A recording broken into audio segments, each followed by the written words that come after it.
At Christmas dinner, my mom yanked my 10-year-old daughter out of her seat and snapped, "That spot is for my real grandson. Out." Then she put my brother's son in the chair. My daughter fell in front of everyone, but nobody helped her. My dad said coldly, "Just sit somewhere else." I didn't cry. I didn't yell. I only said 3 words to my mom, dad, and brother.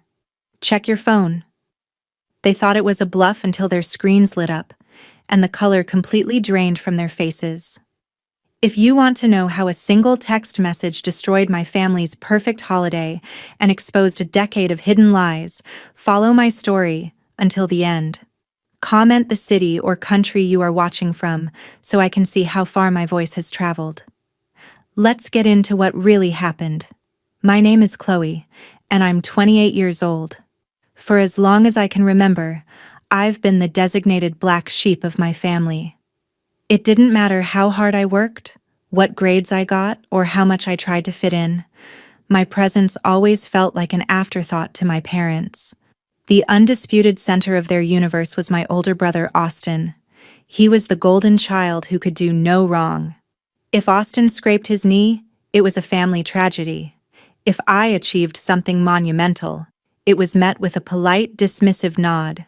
But the dynamic shifted from hurtful to toxic 10 years ago when I brought my daughter Lily into the world. Lily is adopted. I fell in love with her the second I held her as an infant, but to my parents, she wasn't blood. They treated her like an outsider, saving all their warmth and affection for Austin's family. A week before Christmas, I accidentally overheard a hushed conversation between my dad and Austin in the study. They were whispering about bank accounts, legal signatures, and a massive sum of money, completely cutting off when I walked into the room. I knew something was wrong, but I didn't realize how deep the betrayal ran until it was too late. Arriving at my parents' house on Christmas Eve felt like stepping into a beautifully wrapped box of suffocation. The place was flawless, smelling of expensive pine and vanilla candles, completely masked in a holiday perfection that felt entirely unearned. The front door flew open when Austin and his wife, Clara, pulled up with their 9-year-old son, Leo. My parents immediately showered them with ecstatic hugs and a massive, loving welcome. Meanwhile, Lily and I stood awkwardly by the coat rack, practically treated like ghosts who had just happened to wander inside. While helping my mother chop vegetables in the kitchen, she stepped away to answer a phone call. That was when I noticed a thick manila folder of legal documents sitting carelessly on the far counter. It was labeled with my late grandmother's name, specifically detailing her substantial inheritance trust. My heart hammered against my ribs as I flipped open the cover. My parents and Austin were systematically executing a massive act of financial fraud, altering the trust to funnel everything into Austin's failing tech firm. I quickly pulled out my phone and took crisp, undeniable photos of every single page. The air in the formal dining room was thick with the rich scent of roasted turkey and garlic mashed potatoes, but the atmosphere felt entirely cold. We all gathered around the massive mahogany table, which was meticulously set with fine china and sparkling crystal. My 10-year-old daughter, Lily, quietly found a prominently decorated center chair and sat down, completely unaware of the unwritten rules of this household. Before I could even tell her to move, my mother's face twisted in sudden fury. She marched over, violently yanked Lily out of her seat by her arm, and snapped in a harsh whisper that echoed across the quiet room, "That spot is for my real grandson. Out." Without a shred of hesitation, she immediately ushered Austin's son, Leo, into the freshly stolen chair. The force of the sudden tug caught Lily completely off guard. She tripped over the thick edge of the dining room rug and fell hard onto the polished hardwood floor, right in front of the entire extended family. Her glass of apple juice shattered, spilling sticky liquid all over her festive Christmas dress. I frozen in absolute horror, expecting someone, anyone, to reach down and help a crying 10-year-old girl. But nobody moved. Instead, my dad glared down at her from the head of the table and said coldly, "Just sit somewhere else."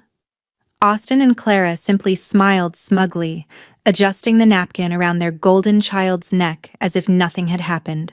I quietly walked over to where my trembling daughter lay on the hardwood floor.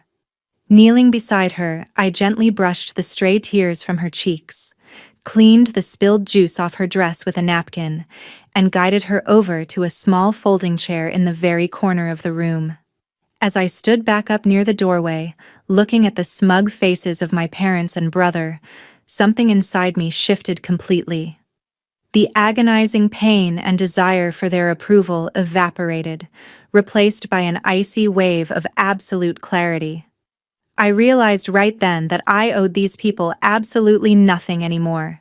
Instead of blowing up, screaming, or throwing a tantrum that they could use to paint me as unhinged, I calmly pulled my phone out of my pocket. I opened the family group chat, the one containing my parents, Austin, and every single extended relative sitting at that table, and attached the clear, incriminating photos of the fraudulent trust documents I had taken in the kitchen. I walked back over to the head of the table, standing directly behind my father's chair. The entire room went dead silent as they noticed me standing there, refusing to sit down. I looked my mother, my dad, and my brother dead in the eye, took a deep breath, and delivered 3 quiet words. "Check your phone." Austin let out a condescending laugh, shaking his head as he picked up his fork. My mother scoffed loudly, rolling her eyes at what she clearly assumed was a desperate, dramatic bluff to ruin their perfect holiday dinner. But then, a synchronized chorus of digital rings and vibrations buzzed across the room.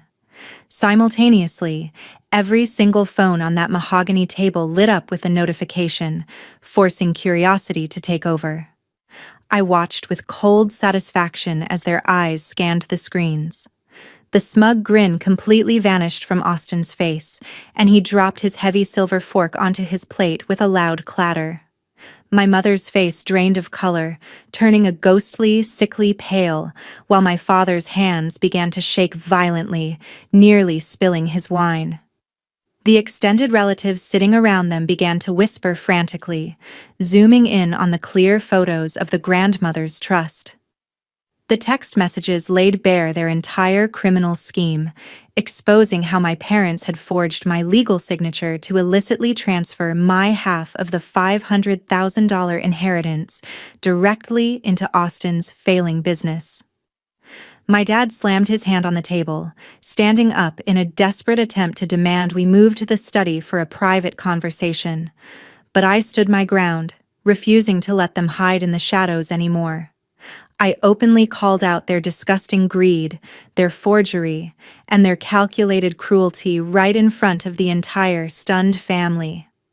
My father stared at me, his eyes wide with a mixture of rage and terror. He opened his mouth to threaten me, but I didn't give him the chance.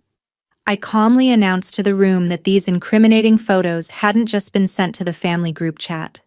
They had already been securely forwarded to the estate executor and a top-tier corporate fraud attorney.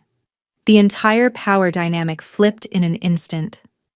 Austin practically fell out of his chair, lunging across the table toward me, begging me to delete the messages and recall the emails.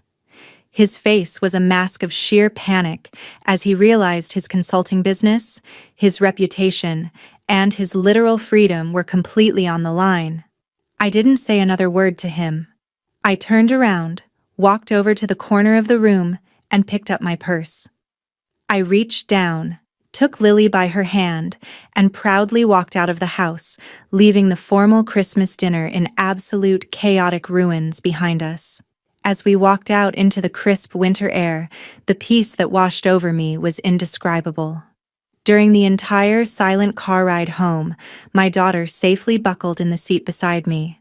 My phone buzzed incessantly with frantic, desperate voicemails and apologetic texts from my parents, but I didn't answer a single one. 3 months later, the dust has finally settled, and the landscape of my life looks completely different. The forensic audit of my grandmother's estate proved the trust fraud indisputably, legally forcing Austin into massive personal debt to pay back every single cent of the stolen funds. My parents are currently facing heavy legal penalties for forgery, their pristine reputation in our suburban community completely destroyed. I used my rightful share of the inheritance to secure a beautiful, quiet apartment for Lily and me, located miles away from the toxicity of my biological family.